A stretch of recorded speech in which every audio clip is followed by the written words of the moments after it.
Ladies and gentlemen, look at your watches. Look at the calendar. The clock has struck midnight. The deadline wasn't just a line in the sand, it was a cliff edge. And as of 11:59 p.m. Eastern Time, we have officially gone over it.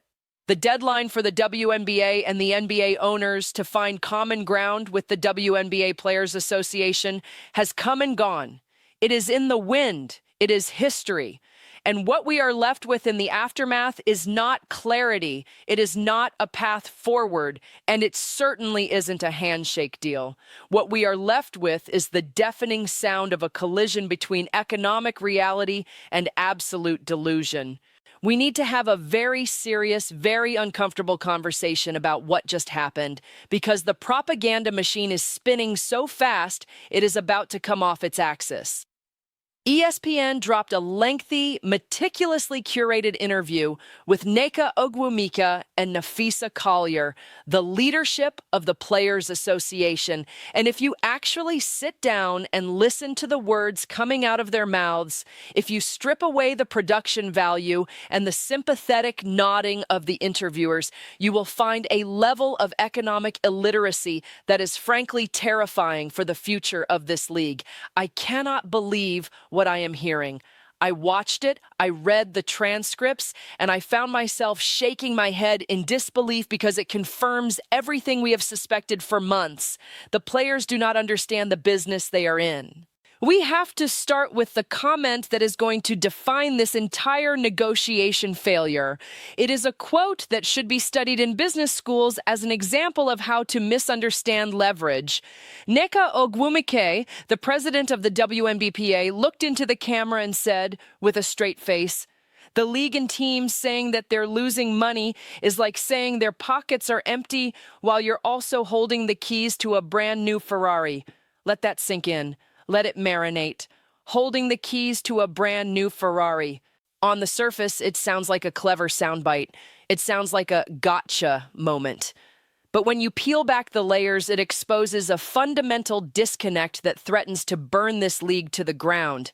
She is looking at the owners, people like Mark Davis of the Las Vegas Aces, people like Joe Tsai of the New York Liberty, and she sees their personal wealth. She sees the private jets, the mansions, and yes, the Ferraris.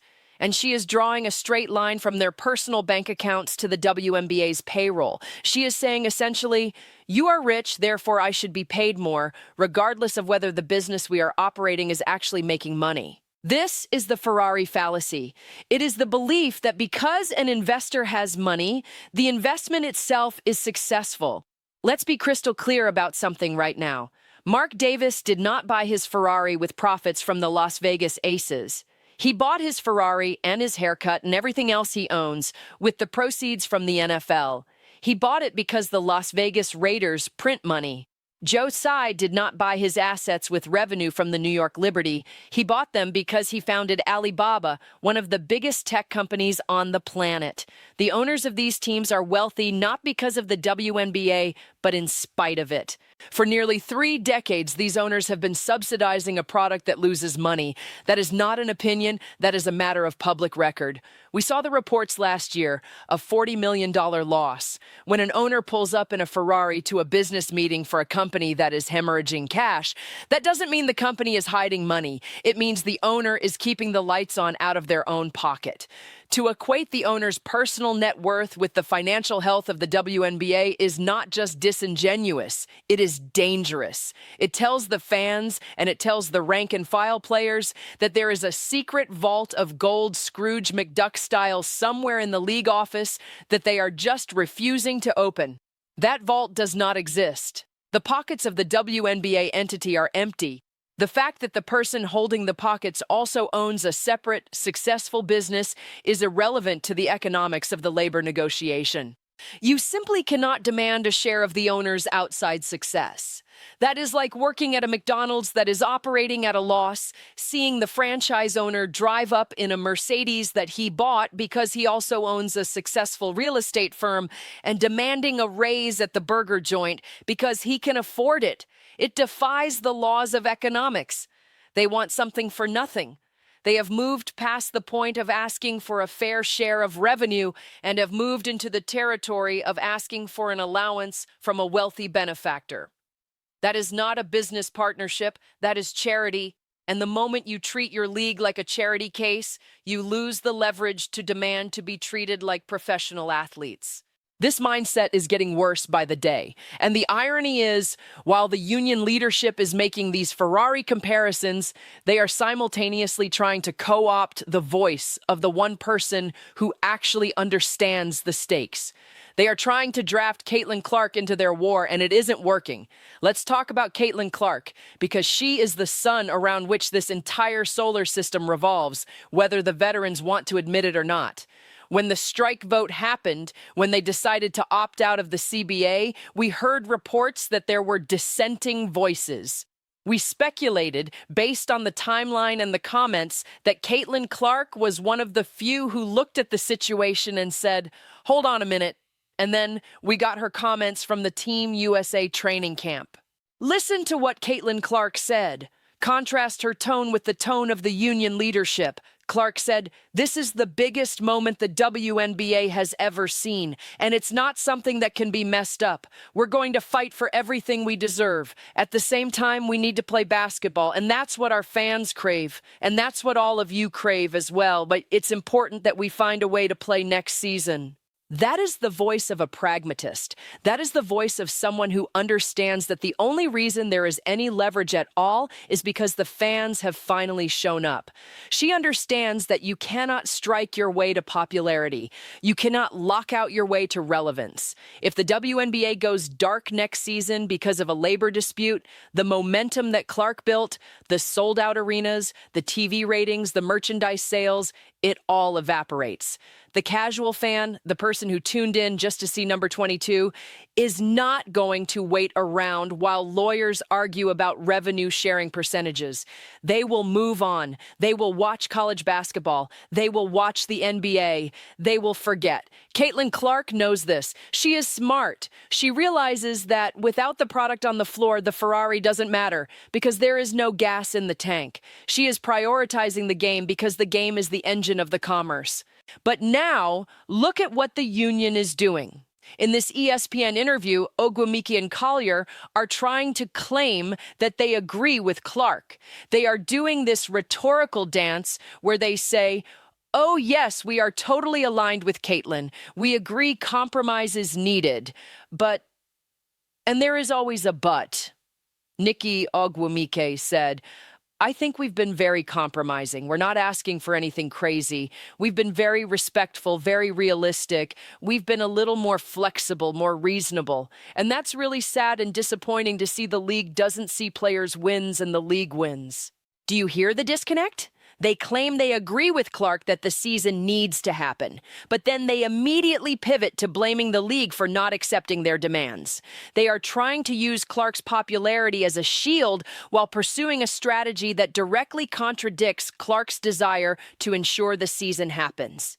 They are channeling her name to get headlines, but they are ignoring her message. If they were truly listening to Caitlin Clark, they would understand that the wins they are looking for come from growing the pie, not trying to steal the baking tin. Clark is saying, "Let's play, let's build, let's keep this explosion of interest going." The union is saying, "Give us 30% of the gross revenue right now, or we might burn it down." And that brings us to the crux of the disagreement, the 30% gross revenue demand. This is the hill they seem willing to die on, and it is a hill made of quicksand. Notice I said gross revenue, not net profit. There is a massive difference, and the players seem to be intentionally ignoring it. Gross revenue is just the money coming in the door before you pay the bills. It's the ticket sales, the TV money, the jersey sales. It does not account for the cost of renting the arena, the cost of travel, the cost of marketing, the cost of insurance, the salaries of the coaching staff, the front office, the lights, the water, the electricity. When you demand a percentage of the gross, you are demanding to get paid before the expenses are covered. You are telling the owners, I don't care if it costs you $50 million to run the team. If you brought in $10 million, I want $3 million of it, and you can figure out how to pay the $50 million in expenses. That is not a business model. That is a ransom note. Owners of businesses generally care about profit. That is why they are in business. If the league has never turned a profit and you demand a massive chunk of the gross revenue, you are guaranteeing that the league will never turn a profit. You are guaranteeing that the owners will have to continue reaching into their other pockets, the NFL money, the Alibaba money, to fund the league forever. And what the players don't seem to realize is that the owners are tired. We saw that report. We heard the quotes from anonymous owners. They are tired of losing money. They are tired of the entitlement. For years, they propped this league up as a passion project or as a long-term investment or, frankly, for good PR. But now the players are looking at them and saying, you aren't giving us enough. Imagine donating millions of dollars to a cause for 28 years, only for the recipients to turn around and call you greedy because you drive a nice car. Eventually, you are going to close the checkbook. Eventually, a line is drawn in the sand. And that deadline that just passed, that was the line. The owners are looking at the math. They are looking at the disparity in the league. And this is another dirty little secret the union doesn't want to talk about. Not all Ferraris are created equal. Sure, the Indiana Fever are doing well. They have Caitlin Clark. They are selling out. They are moving merchandise. The New York Liberty are doing well. The Las Vegas Aces are doing well. But what about the Atlanta Dream? What about the Dallas Wings? What about the Washington Mystics? What about the Chicago Sky, who, despite having Angel Reese, couldn't sell out their own arena consistently and are dealing with massive turmoil? The union is negotiating as if every team is the Indiana Fever. They are negotiating as if every owner is sitting on a gold mine. But the reality is, half the league is still a dead weight financially. If you force a revenue-sharing model based on the success of 3 or 4 teams, you are going to bankrupt the other 8. You are going to force the owners of the smaller market teams or the less popular teams to sell or fold. Is that what the players want? Do they want contraction? Because if you make it too expensive to own a WNBA team, that is exactly what you are going to get. You have players like Ogwumike saying, we've been in the room trying to figure out what we can do to get both sides closer. But are you? Are you really? Because demanding a share of money that doesn't exist doesn't feel like moving closer. It feels like moving into fantasy land. And let's be honest about the infighting. It is bubbling under the surface. I questioned in a previous video when the cracks would start to show, and it looks like they are already here. You have the Caitlin Clark faction, which might just be Caitlin Clark and a few realists who understand that the league is finally having its moment and we shouldn't ruin it. And then you have the veteran leadership, the old guard, who seem resentful that it took a rookie from Iowa to save them, and they are determined to flex their muscle, even if it means punching themselves in the face. They disagree with Clark. They can say in interviews that they agree, but their actions scream otherwise. Clark says, play. The union says, pay us or we walk. Those are 2 different languages. And as we move deeper into this offseason, as the threat of a lockout becomes more real, that divide is going to turn into a canyon. The players are looking worse and worse every time they open their mouths. This Ferrari comment is going to haunt them. It is going to be the meme of the negotiation. It is the perfect encapsulation of the entitlement that turns fans off. Fans work hard for their money. Fans understand basic economics. They know that if their boss loses money every year, they aren't getting a massive bonus just because the boss has a rich spouse. That's not how the world works. And yet here we are. The ESPN machine just lets these comments slide. They nod along. They don't push back. They don't ask, but Nneka, if the owners stop subsidizing the losses, where does the money come from? They don't ask, Napheesa, if you take 30% of gross revenue, how does the Atlanta Dream pay for their practice facility? They just let the propaganda flow because it fits the narrative of empowerment. But real empowerment comes from financial literacy. Real empowerment comes from building a sustainable business that generates its own profit, so you don't have to rely on the generosity of billionaires. That is what Caitlin Clark is doing. She is building the business. She is the stimulus package. She is generating the revenue. And instead of following her lead, instead of riding that wave to a sustainable future where profit sharing is actually lucrative because there is profit to share, the union is trying to break the wave before it hits the shore. It is baffling. It is dumb. I'm just keeping it real with you. It is dumb strategy. So what happens now? The deadline is gone. The CBA is effectively a zombie, walking until it expires. We are staring down the barrel of a work stoppage. And if that happens, if we miss games in the 2025 season or beyond, the WNBA will have committed suicide just as it was learning to walk. They will have taken the golden ticket that Caitlin Clark handed them and ripped it up because they wanted a golden plate to put it on. I guarantee you there are text threads right now between players who are furious, players who know that they need those game checks, players who know that if they strike, they aren't going to get those marketing deals in the offseason. The owners can wait this out. Mark Davis has the Raiders. Joe Tsai has Alibaba. They can let the WNBA sit dormant for a year. It won't change their lifestyle. It won't take away their Ferraris. But for the players, a year without basketball is a year without income. It's a year without visibility. It's a year of irrelevance. Who holds the keys then? The irony of Ogwumike's quote is that she thinks the owners are holding the keys to the Ferrari while claiming poverty. The reality is the players are holding the keys to the growth of the league, which is Caitlin Clark, and they are threatening to drive the car off a cliff. Adam Silver has been honest. The NBA has been honest. They have said the revenue sharing numbers don't work. The 30% gross doesn't work. The math doesn't math. And when the math doesn't math, the checks don't clear. It is time for the players to wake up. It is time to stop doing interviews with friendly outlets that won't challenge them and start looking at the balance sheets. It is time to listen to the rookie who put the league on her back and said, "We need to play." Because if they don't, if they continue down this road of Ferrari fantasies and entitlement, they are going to wake up and find that the owners have packed up their cars and gone home, and the players are left standing in an empty parking lot with absolutely nothing. This isn't about hating on the players. I want them to get paid. I want the league to thrive.